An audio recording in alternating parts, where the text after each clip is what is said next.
कोयल के कूक और बारिश ऋतु मेढक की ध्वनि बहुत प्रिय मालूम पड़ता है। जब बसंत ऋतु आते पेड़ पौधे नए नए पल्लव खिल जाते हैं। तो बसंत ऋतु में जब कोयल के कूक सुनाई पड़ता है तो बालक खेलना भूल जाते हैं। सावन भादों में कृषक लोग कृषि कार्य के लिए खेत की मेड़ पर टहलने लगते हैं। मेढक की जब ध्वनि सुनाई पड़ता है तो कृषक लोग थिरकने लगते हैं।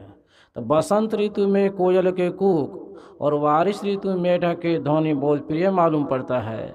बस संतों के वाणी सभी ऋतु में सदैव सुहावन है। चाहे सावन हो के भादो हो के जेठ हो के आषाढ़ हो, सभी समय संतों की वाणी सुहावन जैसा लगता है। इसीलिए संतों का संदेश स्मरण करना चाहता हूँ। अभी संत मत के नियमानुसार स्तुति विनती हुई। फिर रामचरितमानस सार सटिक सप्तम सोपान उत्तरकांड से मनुष्य के हम लोग श्रवण कर रहे थे। और रामचरितमानस में कांड आया। कांड को पहले समझेंगे, फिर कांड के अंदर प्रसंग को लेकर चलेंगे। कांड किसे कहते हैं? पुराणों में स्कंद लिखा रहता है, द्वितीय तृतीय स्कंद है पुराणों में। महाभारत में पर्व लिखा रहता है, द्वितीय भीष्म पर्व द्रोण पर्व कहते। गीता में अध्याय कहलाते हैं। रामायण में कांड कहते हैं। कांड किसे कहते हैं? कभी कभी न्यूज में पेपर में समाचार में सुनते दिल्ली में कांड हो गया, पटना में कांड हो गया, भागलपुर में कांड हो गया, सब और में कांड हो गया, घटना घट गया। भगत हेतु भगवान जब अवतार लिए, बचपन में कैसे गुरुकुल में पठन पाठन करते थे, बचपन में कैसे कैसे लीलाएं करते थे, उस सारे प्रसंग को गोस्वामी जी संग्रह करते कहते बालकांड बचपन की घटनाएं हैं। उसी को वेद व्यास भी कहते हैं बालकांड है। उसी को महर्षि वाल्मीकि भी लिखते बाल ही कांड है। इससे आगे बढ़ेंगे, अयोध्या कांड में प्रवेश कर जाते हैं। अयोध्या में भगवान राम का वनगमन होता है, दशरथ का मरण होता है, अयोध्या में घटना घटती है, उसी को अयोध्या कांड कहते हैं। उससे आगे बढ़ेंगे, अरण्य कांड होता है। अरण्य मन अर्थात जंगल। जंगल में घटनाएं घटती रहती है। जंगल में सीता के हरण हो गया, सुपनेखा के नाक काटा गया, खरदूषण का वध हुआ, सोने का मीर का संहार हुआ, राम और सबरी का मिलन हुआ। इस सारे जंगल में जो घटना घटी है उसी को अरण्य कांड कहते हैं। इससे आगे बढ़ेंगे, अरण्य कांड के बाद किष्किंधा कांड में प्रवेश करते हैं। किष्किंधा के राजा बाली है, उसके छोटे भाई युवराज कौन है? सुग्रीव है। भगवान राम जब किष्किंधा गए तो सुग्रीव से मित्रता हुई, बाली की वध हुआ। इस किष्किंधा में जो घटना घटी है उसी गोस्वामी जी कहते किष्किंधा कांड है। उसी को वेद व्यास भी कहते किष्किंधा की प्रसंग है। उसी को महर्षि वाल्मीकि भी कहते किष्किंधा की ये कांड है। उससे आगे बढ़ेंगे, सुंदर कांड में प्रवेश करते हैं। सुंदर कांड को लोग हनुमान चालीसा ही कहा करते हैं। सुंदर इसीलिए है, इसमें खोज चल रहा है, यानी सीता की खोज चल रहा है। चारों दिशाएं खोज चल रहा है, यानी रिसर्च होता, अनुसंधान होता, अन्वेषण चल रहा है। तो सीता की खोज के लिए पूरा पश्चिम उत्तर दक्षिण यानी चारों दिशाएं को बंदर भालू खोज कर रहा है सीता की। कोई भी बालक पढ़ते पढ़ते अति गंतव्य को प्राप्त कर लेता, प्रोफेसर होता, लेक्चरर हो जाता, डॉक्टर होता, यानी कोई लक्ष्य की तय करता है, गंतव्य प्राप्त कर लेता है, जीवन को सुंदर प्रसंग कहते, उसी कहते सुंदर कांड। यानी सीता के खोज के लिए चला, वह गंतव्य तय किया, मंजिल हासिल किया, लक्ष्य प्राप्त कर लिया, इसी वह सुंदर ही प्रसंग है। उसी गोस्वामी कहते सुंदर कांड है। उससे आगे बढ़ेंगे तो लंका कांड में प्रवेश करते हैं। भगवान राम सेतु बांध के लंका गए और लंका गए एक एक निशाचर का संहार किए।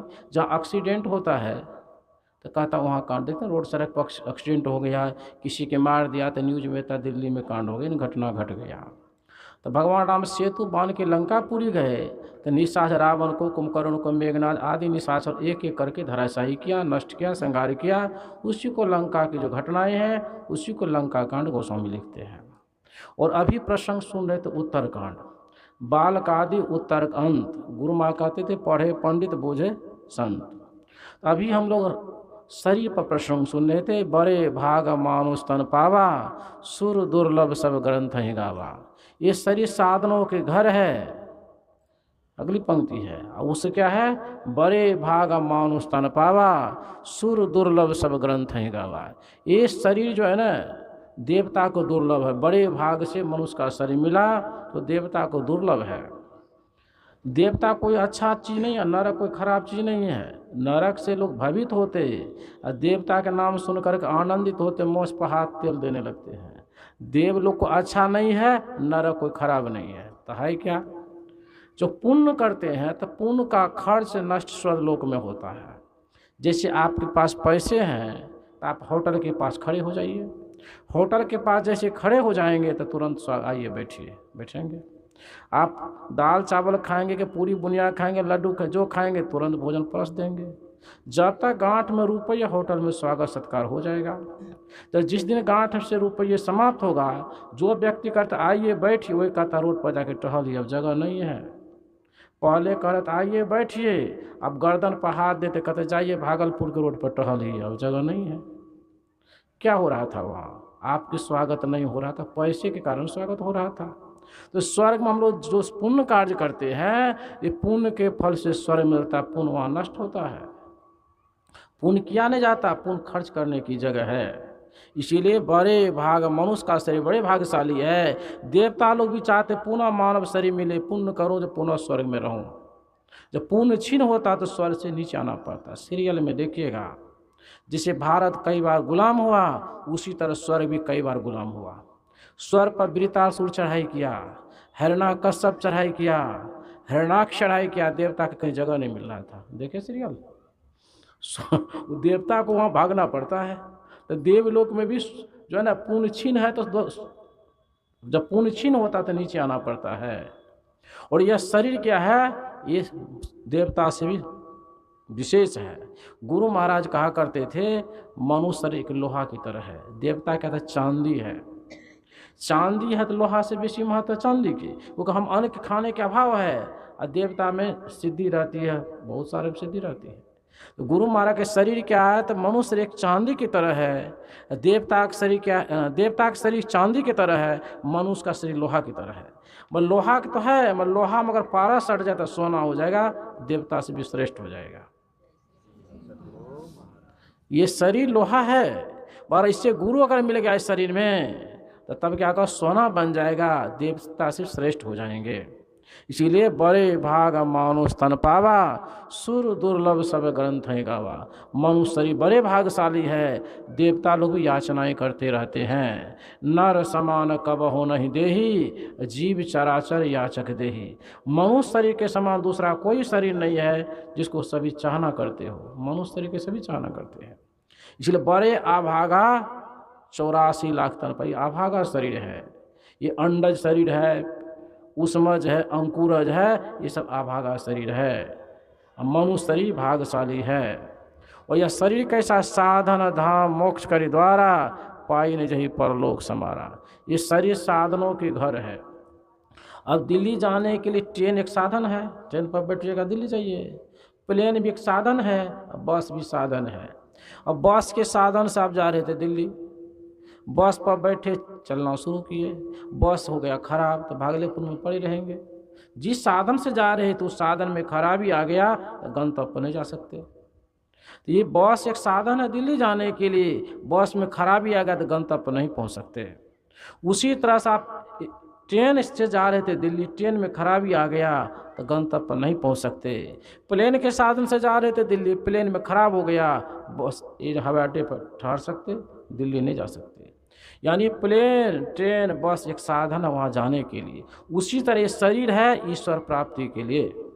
इस शरीर क्या है, विविध तरह के साधन है। इसी शरीर से डॉक्टर भी बनते हैं, इसी शरीर से प्रोफेसर भी बनते हैं, इसी शरीर से MP MLA बनते हैं, इसी शरीर से साधु बनते हैं, इसी शरीर से सदगृहस्थ भी बनते हैं। शरीर तो साधन है, शरीर नहीं रहेगा तो किससे होगा। इसी शरीर से न मास्टर बनिएगा पढ़ लिख करके, इसी शरीर से न पढ़ लिख कर डॉक्टर बनने लगेगा, इसी शरीर से विधायक भी तो बनिएगा, इसी शरीर से सदगृहस्थ भी तो बनिएगा, इसी शरीर से साधु भी तो बनेगा। तो शरीर क्या के साधन है बनने की। बस शरीर में बीमारी आ गया, शरीर नष्ट होएगा तो बनेगा क्या, तो MP MLA विधायक कौन रहेगा। तो शरीर एक साधन है, तो साधन का घर है, तो घर से बेसी महत्व दरवाजा की।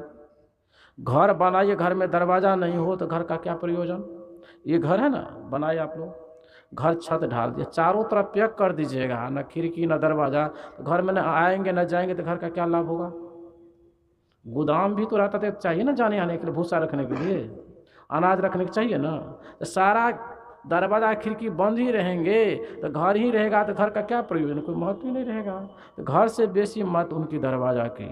तो शरीर साधनों का तो घर है, ये घर में मोक्ष की दरवाज़ा, तीसरी नेत्र दरवाज़ा है। इसी दरवाज़ा से मुक्ति प्राप्त होगी। इसीलिए साधन धाम यानी साधनों के घर है, इससे मोक्ष की दरवाज़ा है, यानी मुक्ति प्राप्त करने की सीढ़ी लगी हुई है। कहते जो इस शरीर मनुष्य शरीर मिला और मुक्ति लाभ नहीं किया, तो कबीर साहब की वाणी की याद रखिएगा। कबीर साहब की वाणी है, साधु भाई जीवत ही समझे, जीवत बूझे जीवत मुक्ति निवासा, तन छूटे जीव मिलन कहते सो सब झूठी आशा। श्री सद्गुरु महाराज की जय। जयकार क्यों किए थे पता है? निंद्रा देवी जहाँ तहाँ आ रहे थे तो जयकार करके जो ना छत से विदाई कर दे बाहर, और 10 बजे खा पी के बेडशीट पर जाइएगा तो बोला लीजिएगा। सत्संग उसको दूरे रखना, पढ़ा कीजिए कहीं बीच में न घुस जाए। तो मैं प्रसंग सुना रहा था, क्या चल रहा था? हाँ, यह साधनों के घर है, इसे मोक्ष की दरवाज़ा है। मुक्ति की चाहना इच्छा लालसा सबके मन में लगा रहता है। मुक्ति का अर्थ था छुट्टी, जिसको संस्कृत में मोक्ष कहता है, उसी को पाली भाषा में निर्वाण कहते हैं, उसी को मुक्ति कहते हैं। जिसको छुट्टी कहते हैं, छुट्टी की चाहना इच्छा लालसा सबके मन में लगा रहता है। बालक भी चाहते मुझे विद्यालय छुट्टी मिल जाएगा मैं अपने घर चला जाऊंगा, शिक्षक भी चाहता मुझे भी छुट्टी मिलेगा मैं अपने घर चला जाऊंगा, और एक पक्षी भी चाहता पिंजरा छुट्टी मिलेगा स्वतंत्र आकाश में विचरण करूंगा, एक पशु भी चाहता बंदर से छुट्टी मिलेगा स्वतंत्र के चारागाह में विचरण करूंगा, एक कैदी भी चाहता कैद से छुट्टी मिलेगा स्वतंत्र समाज में विचरण करूंगा, एक रोगी भी चाहता छुट्टी के लिए, यानी रोगी भी चाहता रोग से छुट्टी होने के लिए, कैदी भी चाहता कैद से छुट्टी होने के लिए, पक्षी भी चाहता पिंजरा से छुट्टी होने के लिए, और पशु भी चाहता बंधन से छुट्टी होने की, बालक भी चाहता छुट्टी की चाहना। छुट्टी तो मिलता है मगर कहीं सदा की छुट्टी नहीं है। बालक को विद्यार्थी छुट्टी मिलता, पुनः विद्यालय में उपस्थित होना ही पड़ता है। शिक्षक को ठंडी गर्मी की छुट्टी मिलता, पुनः विद्यालय में जाना ही पड़ता है। पक्षी को पिंजरा छुट्टी मिलता, पुनः पिंजरा में फंस ही जाते हैं। रोगी को रोग से छुट्टी मिलता, पुनः रोग ग्रसित ही हो जाते हैं। कैदी से मुक्त होता, पुनः कैद खाने में जकड़े जाते हैं। तो शरीर है तभी तो अनेक प्रकार के बंधने हैं। इसीलिए गुरु महाराज आवागमन सम दुख दूजा, है नहीं जग में कोई, इसके निवारण के लिए प्रभु भक्ति करनी चाहिए। आवागमन आना और जाना, यानी जन्म मरण यही है, दुख है भवरोग। भवरोग के निवारण के लिए कहते प्रभु भक्ति करनी चाहिए। और अगली पंक्ति, सो परत दुख पावई सिर धुन धुन पछताए, काल ही कर्म ईश्वर मिथ्या दोष लगाए। सो परत, परलोक तो छोड़ दीजिए, इस लोक में भी दुख पाते हैं। अब यहाँ सत्संग में आ गए, जो नहीं आए तो कल जाइएगा तो क्या कहेगा, कल कहेगा क्या करेंगे, मेरे भाग में नहीं था इसीलिए साहू बाबा के सत्संग में नहीं गए। आपके भाग में था जाके सत्संग में बैठ गए, मेरे भाग में नहीं था नहीं गए, वो कल बोलेगा। फिर क्या कहेंगे, कहीं क्या करेंगे, समय नहीं मिला नहीं गए। आपको समय मिले सत्संग सामने जाके चले गए, हमको समय नहीं मिला नहीं गए। तो गोस्वामी जी कहते सो परत दुख पावई, काल मन समय को कहते हैं, व्याकरण में पढ़िएगा, ज्ञान सागर में काल लिखा, वर्तमान काल भूतकाल भविष्य काल। समय को दोष देते, हमको समय नहीं मिला। शराब के बोतल हिलाने में समय मिल गया, अब मुर्गी के छीलने के लिए समय मिल गया, ताश खेलने में समय मिल गया, टीवी देखने में समय मिल गया, गप चलाने में समय मिल गया, सत्संग आने में समय नहीं मिला। तो समय को दोष झूठी दे देंगे। फिर कहेंगे भाग में नहीं लिखा था, भाग को भी दोष दे देंगे। और तब क्या कहेंगे, ईश्वर की कृपा नहीं हुआ। ईश्वर की कृपा से सब चीज़ होता है, कृपा नहीं हुआ नहीं जा सके, आपको कृपा हुए तो चले गए। तो गोस्वामी जी कहते सो परत दिख पावई सिर धुन धुन पछताए, काल ये कर्म ईश्वर मिथ्या, तो झूठी को दोष देते हैं। बढ़िया शरीर कैसा है, तो कबीर साहब एक बार बनारस में बैठे हुए थे, ताना बुना कर रहे थे। किसी ने आके पूछा, बाबा क्या कर रहे हैं आप? तो कबीर साहब कहते मैं चादर बना रहे हैं। कहते कैसी चादर बना रहे हैं आप, बताइए। तो कबीर साहब बोले झीनी झीनी बीनी चादर, मैं महीन चादर को बना रहा हूँ। तो किसी ने पूछा जब महीन चादर को बना रहे हैं तो काहे के ताना काहे के भरनी, ये ताने वाली धागा कौन से, भरने वाला कौन सा है? काहे के ताना काहे के भरनी, क्या चीज़ के ताने वाले धागा क्या भरने वाले। ठकुआ टट्टी देखे पहले बांस का होता था, एक ताने वाला एक भरने वाला होता था। चादर में भी इसमें भी दो होता है, मैना ये जो है ना ऐसे ऐसे दोनों तरफ रहता है सभी चादर में। तो कबीर साहब से पूछे काहे के ताना काहे के भरनी। कबीर साहब लगे हाथ उत्तर दिए, इंगला पिंगला ताना भरने सुख मन तार से बीनी चदरिया। कहते इंगला है ताना पिंगला है भरने, ऐसे महीन चादर को मैं बना रहा हूँ।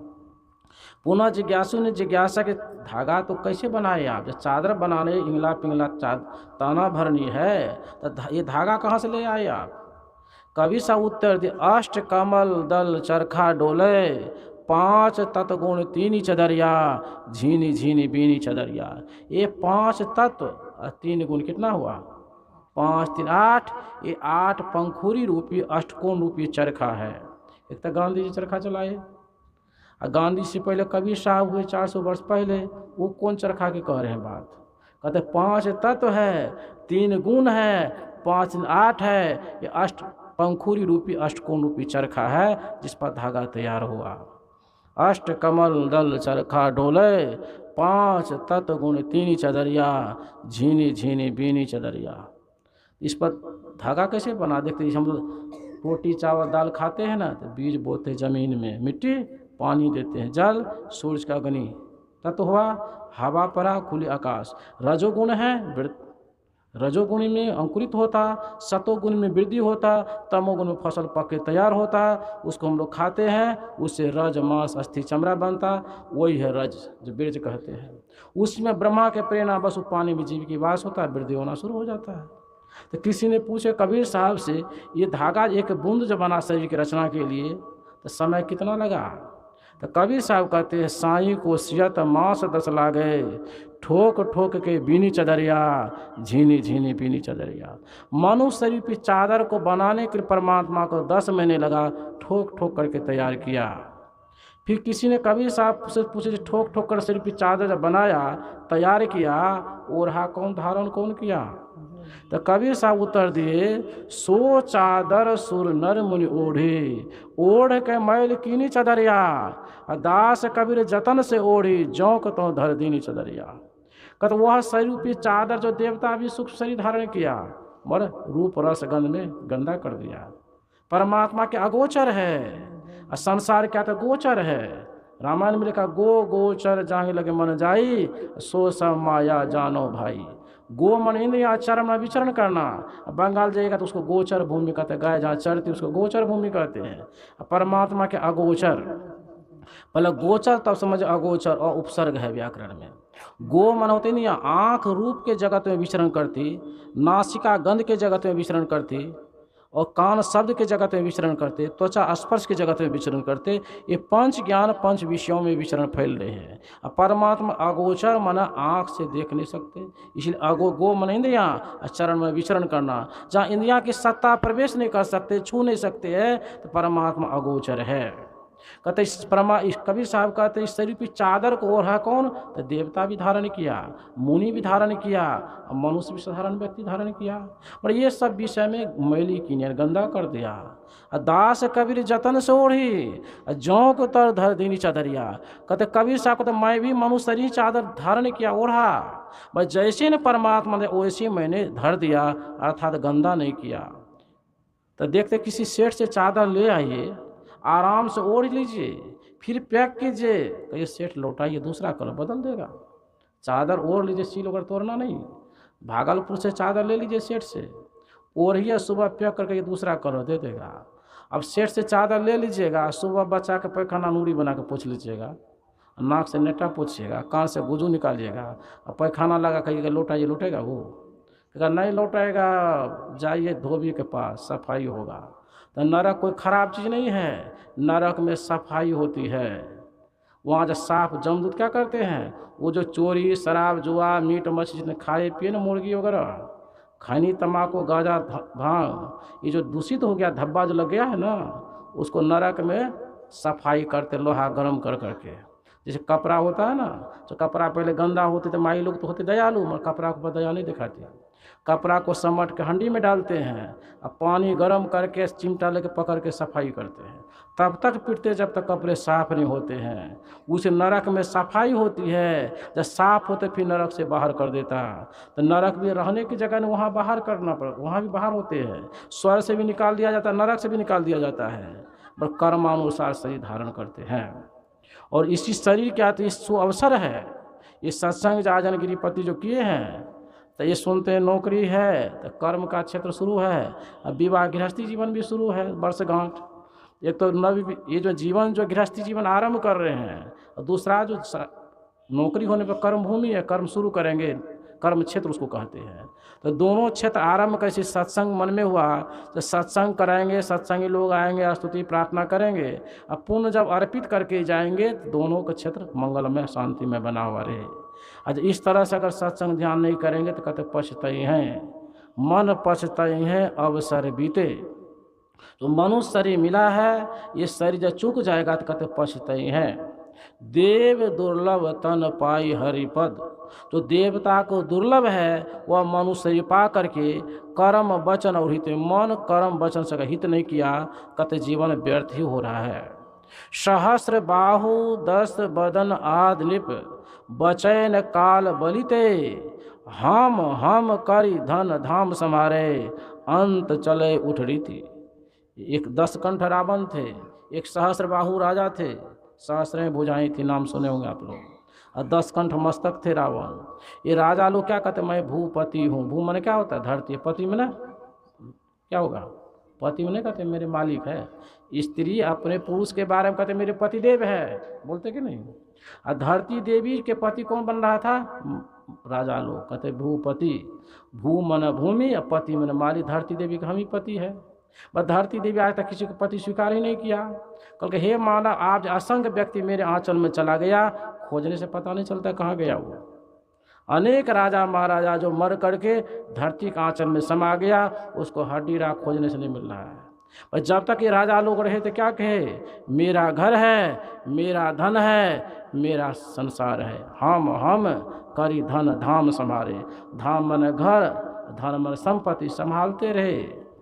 हम करी धन धाम संभाले, अंत चले उठ रीत। अंत में काल के गाल में चले गए, काल का किसी की चाल नहीं चला, सभी काल के गाल में विलीन हो गए। बस जब तक थे तब क्या कहे, सुत बनिता दी जान स्वार्थ रत, न करो नेह सब ही ते, अंत तो ही तजेंगे पामर तूने तज अभिहिते। कहते सुत मन पुत्र, बनिता मन स्त्री, कहते इसको हम त्याग नहीं सकते, यही आपको त्याग कर स्मशान घाट से लौट के आ जाएंगे। जब आप इसको त्याग करेंगे तो त्यागी कहलाएंगे, ये आपको त्यागेंगे तो रोते रहेंगे। दो तरह का होता है। जैसे आपके घर है, आप अपना घर की दरवाज़ा को बंद कर दीजिए, चौकी पर सो जाते कि नहीं, रात में सोए रहते हैं, और वही दरवाज़ा आपके बच्चा या दरवाज़ा बाहर से बंद कर दिया तो क्या होगा, परेशानी हो जाएगी। कैद कर दिया, मेरा पोता हम ही को रूम में बंद कर दिया, तो चिल्लाइएगा कि नहीं सुबह। दोनों स्थिति में दरवाज़ा बंद है, अपने से बंद के तो आराम से सोए, वही दरवाज़ा दूसरा बंद किया तो परेशानी हो गई, स्थिति दोनों में बंद ही हुआ। आपने अपने से दरवाज़ा बंद करके रूम में बैठे, कोई परेशानी नहीं, वही दरवाज़ा दूसरा के बंद करते तो परेशानी बढ़ जाता है। आप अगर त्याग करते त्यागी कहलाते हैं, कहते बड़े त्यागी है। तो आपको वे त्याग करेंगे तो रोते ही रह जाएंगे, हमको से कोई बात नहीं करता ये लोग। तो संतों ने कहा इसको आप त्याग नहीं सकते, यही आपको एक दिन त्याग करेंगे। सुत बनिता दी जान स्वार्थ रत, न करो नेह सब ही ते, अंत तो ही तजेंगे पामर तूने तज अभिहिते। अब नाथ अनुराग हूँ जागु जरे, त्यागु दुराशा जीते, अब बुझे न काम अग्नि तुलसी कहूँ विषय बहु घृते। इन्हीं कहते कहते अब नाथ अनुराग हूँ जागु जरे, कहते हे नाथ अब भी तो जागिए, परमात्मा से प्रेम कीजिए। अब नाथ अनुराग हूँ जागु जरे, त्यागु दुराशा जीते, बुझे न काम अग्नि तुलसी कहूँ विषय बहु घृते। कितने का मन में मैं इतना भोग करेंगे तो भोग से मेरा मन तृप्त हो जाएगा, दोबारा मेरी प्रवृत्ति उसमें नहीं रहेगा। इतनी भोग करना जो भोग से मेरा मन अलग हो जाए। बस संतों ने कहा आज तक किसी को हुआ ही नहीं। जितना भोग की प्रवृत्ति रहा, भोगना चाहेंगे तो और प्रज्वलित होते चला जाएगा। वो जैसे आग जल रही है, घी को पानी समझ के छिड़काव करेंगे, बूझने बुझेगा और भड़क नहीं जाएगा वो।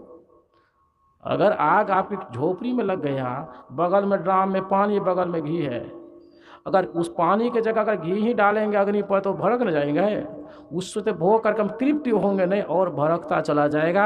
इस भोगा न भोगता मवे भी भोगता, कालो न यातो मवे भी आता, तृष्णान जीर्णान मवे भी जीर्णान। कहते भोग क्या भोगेंगे, भोग ही भोग करके रोग ग्रसित कर देता है, शरीर अस्वस्थ हो जाएगा। भोग को भोग नहीं सकते, भोग ही आपको शरीर को ही भोग लेगा और शरीर को रोग ग्रसित करके शमशान घाट में पहुंचा देगा। वो तो यूँ ही पड़े रहेगा। शराबी कितना शराब पिएंगे जो फैक्ट्री बैठा देंगे। अब फैक्ट्री तो रहिए जाता, शराबी व्यक्ति को पी लेता, शमशान घाट पहुंचा देता उसको, चलो वही। शराब को क्या पिएगा, शराब तो चलते रहता है। शराब पीने वाले का शराब ही पी लेते हैं, अब बाराड़ी घाट में उसको लुढ़का देते, वहीं पर जाओ सोए रहो। तो समय तो लगभग अधिक हो गया, 8 से बेसी हो गया, 8:30 हो गया। आप लोग ठाठ से बैठे रहे, इसी में यही घाट पर मैं अपना वाणी को विराम दे रहा हूँ। अगले घाट में आप लोग गोता लगाइए और लाभ उठाइए। श्री सद्गुरु महाराज की जय।